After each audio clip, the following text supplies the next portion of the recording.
समझने की प्रेरणा देकर आया और भगवत गीता देकर आया। आज विधर्मी बाइबल बांट रहे हैं और मैं भगवत गीता बांटूं तो इसमें बुराई क्या है? चैनल को सब्सक्राइब कर लीजिएगा।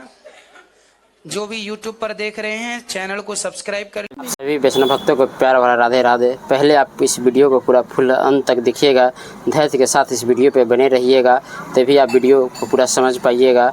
क्योंकि इस वीडियो में बहुत ही ज्ञानवर्धक बातें गुरुजी के माध्यम से कही गई है। और गुरुजी जो बिग बॉस में गए थे वो क्यों गए, किस संदर्भ में गए, इस वीडियो को पूरी देखने के बाद स्पष्ट क्लियर हो जाएंगे। पहले छोटी सी वीडियो को देखते हैं, फिर आगे की चर्चा करते हैं। आप बार बार कोसते थे कि बिग बॉस नहीं जाएंगे, आपने तो ये तक कह दिया कि मेरे माहौल से मैच नहीं करता बिग बॉस का माहौल, फिर क्यों चले गए आप? मैं आपके द्वारा सबको बताऊं कि देखिए, मैं बिग बॉस में मैंने बोला था मैं नहीं जाऊंगा और मैं नहीं गया। मैं बिग बॉस में नहीं गया। जो बिग बॉस में गए वो तो अभी भी वहां पे घर के अंदर हैं। मैं वहां पे गया नहीं, मैं अतिथि बन करके, जैसे हनुमान जी गए लंका, क्यों गए? वहां गए समझाने रावण को कि भाई तू मान जा, साम दाम दंड भेद 4 नीतियां हैं हमारी। रावण को जिस तरह समझाने हनुमान जी गए, उसी तरह ये बॉलीवुड के लोग जो सनातन पर नाना प्रकार के आक्षेप लगाते हैं, संतों पर उंगलियां उठाते हैं और कहीं ये जंगली रमी का प्रचार करते हैं, कहीं गुटखे का प्रचार करते हैं, कहीं शराब का प्रचार करते हैं, तो मैं इन्हें समझाने गया कि भाई ये लोग गीता और गीता पढ़ना सीखो और सनातनी बनो, सनातन का सम्मान बढ़े। इसलिए उन लोगों के मुख से राधे राधे भी बुलवाकर उन्हें भगवत गीता दी। और हनुमान जी जिस तरह लंका जाके रावण को समझाए, तो मैंने भी समझाया कि भाई समझ लो, यदि नहीं समझोगे तो देखो उन्होंने मुझे ही क्यों बुलाया उस शो में, क्योंकि मैं ही सबसे ज़्यादा बॉलीवुड का विरोध करता हूँ, सबसे ज़्यादा बॉलीवुड के खिलाफ मैं ही बोलता हूँ। और मैं कहता हूँ कि बॉलीवुड समाज में जितना अंग्रेज़ों ने 70 साल में, अंग्रेज़ों ने और मुग़लों ने 700 साल में जितना नुकसान पहुंचाया भारत देश को, उतना बॉलीवुड ने इन 70 सालों में देश को क्षति पहुंचा दी। तो बॉलीवुड को सबसे ज़्यादा मैं ही उनको कटघरे में खड़ा करता हूं, इसलिए उन्होंने मुझे बुलाया और मैंने कहा कि ठीक है, यदि मौका मिल रहा है उन्हें समझाने का तो जाऊं और उनके घर में जाकर, उनके शो में जाकर उन्हें समझा कर आऊँ कि भाई ये गीता की बातें करना सीखो, गीता पढ़ना सीखो, राधे राधे कहना सीखो और धर्म का प्रचार करना सीखो, अपमान नहीं करो धर्म का। तो अनिरुद्धाचार्य जी महाराज, आपने जब गीता गिफ्ट की, क्योंकि आप बॉलीवुड का विरोध करते आ रहे हैं, लेकिन बॉलीवुड के वही एक्टर सलमान खान हैं जो होस्ट कर रहे हैं बिग बॉस 18, और आपने जब गीता भेंट की तो ये जो बातें आप कह रहे हैं ये उनको बताई आपने? सब कुछ बताया हमने। तो उस चलते शो में उन्होंने वो काट दिया, वो हमने तो बोला कि भाई ये शो, इसकी जगह एक संस्कारी शो बनाओ जिससे समाज का उत्थान हो। ये जो शो है ये बिल्कुल गलत है, हमारा युवा, हमारी समाज इससे बिगड़ती है। और मैं देखिए वहाँ क्यों गया, इसलिए गया कि एक बार जाके समझा दूं, क्योंकि हमारे यहाँ कहते हैं पहले साम दाम, पहले समझाओ। तो मैंने समझाया तरीके से कि भाई आप मान लो, है ना। तो क्या और समझ गए? पहली बार ऐसा हुआ कि आज तक के इतिहास में कि बॉलीवुड के हाथ में किसी ने भगवत गीता देखी। अभी देखो मैंने तो समझाया है, अब वो कितना समझेंगे नहीं समझेंगे, नहीं समझेंगे तो हम फिर अपनी आवाज़ बुलंद करेंगे, तरीके से विरोध करेंगे चीज़ों का।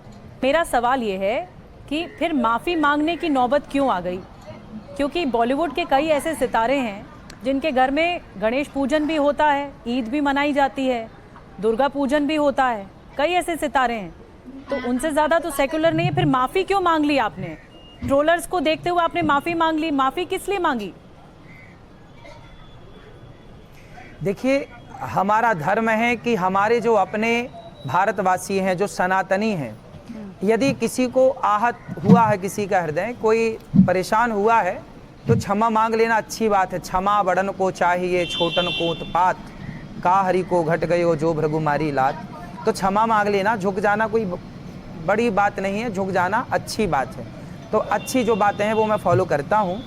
लेकिन सबसे बड़ी बात ये है कि आज पूरे भारतवर्ष में भगवत गीता की चर्चा है पूरे भारतवर्ष में उस भगवद गीता के द्वारा युवाओं के पास भी भगवद गीता पहुँचे और सब तक धर्म पहुँचे, ये चर्चा है। होता क्या है, देखिए हमारे गांव-गांव में जाके विधर्मी लोग हिंदुओं का धर्म परिवर्तन करा देते हैं। जब धर्म परिवर्तन कराते हैं लोग और क्रिश्चियनों के बाइबल, उनकी बाइबल जब हिंदुओं के हाथों में पकड़ाई जाती है, तब हमारे कुछ लोग विरोध नहीं करते। हमें खुल के विरोध करना पड़ेगा। जब कोई बाइबल पकड़ाए हमारे हिंदुओं के हाथ में, धर्म परिवर्तन कराए हमारे हिंदुओं का, तो हम सनातनियों को खड़े होना चाहिए। अरे इस बात से तो सबको प्रसन्न होना चाहिए कि एक बच्चा ये दास अनिरुद्ध जाकर उनके घर में घुसकर उन्हें राधे राधे बुलवा के आया और उन्हें भगवान के मार्ग पर चलने की प्रेरणा देकर आया और भगवद गीता देकर आया। आज विधर्मी बाइबल बांट रहे हैं और मैं भगवद गीता बांटूं तो इसमें बुराई क्या। फ्रेंड्स, आपने ये छोटे से वीडियो देखे और वीडियो देखने के बाद आपको भी पूरी तरह क्लियर हो गया होगा कि गुरुजी बिग बॉस में क्यों गए। गुरुजी के बिग बॉस में जाने का इरादा पहले नहीं था, लेकिन बाद में काफ़ी अनुनय विनय करने के बाद वो बिग बॉस में अतिथि के रूप में गए और उन्होंने अपना सनातन का पक्ष रखा। भागवत गीता को सलमान खान के सामने भेंट दी और उनको भागवत गीता पढ़ने की सलाह दी और उन पर चलने की उपदेश दिए। तो फ्रेंड्स, कहने का मतलब है कि अच्छे लोगों के पास तो सब जाते हैं। बात तो तब अच्छा हो जाता है कि जब लोग बुरे व्यक्ति के पास जाता है और उस बुरे व्यक्ति को कुमार्ग से हटाकर सुमार्ग पर लाया जाता है, तब वो और अच्छा बात हो जाता है। जैसा कि 7वीं 8वीं की कक्षा में आपने भी पढ़ा होगा कि एक अंगुली माल डाकू था जो वो बहुत कुख्यात हो गया था, लेकिन महात्मा बुद्ध ने उससे जंगल में जा कर के उनका हृदय परिवर्तन किया, जैसा कि आपको कथा पूरा मालूम है। तो फ्रेंड्स, परिवर्तन ही संसार का नियम है। ऐसा नहीं है कि कभी दिन रहेगा तो दिन ही, रात है तो रात ही रहेगा। अच्छे बुरा तो हर इंसान के पास होता है, अच्छाई बुराई तो हर उसके संगति के माहौल पर डिपेंड करता है। लेकिन अगर आप उस सही कुमार्ग से हटकर सुमार्ग पर आते हैं तो बहुत बड़ी बात हो जाती है। बाकी आप लोग खुद समझदार है। वीडियो कैसा लगा अपनी राय कमेंट बॉक्स में ज़रूर दें कि उनका बिग बॉस में जाने का निर्णय जो है अब अच्छा है या बुरा है। आप लोग कमेंट बॉक्स में ज़रूर बताइएगा और कमेंट बॉक्स में राधे राधे ज़रूर लिखिएगा। वीडियो अच्छा लगा लाइक और कमेंट ज़रूर कीजिएगा। मिलते हैं अध्यात्म से जुड़ी इसी तरह के वीडियो में। तब तक जय श्री कृष्णा, राधे राधे।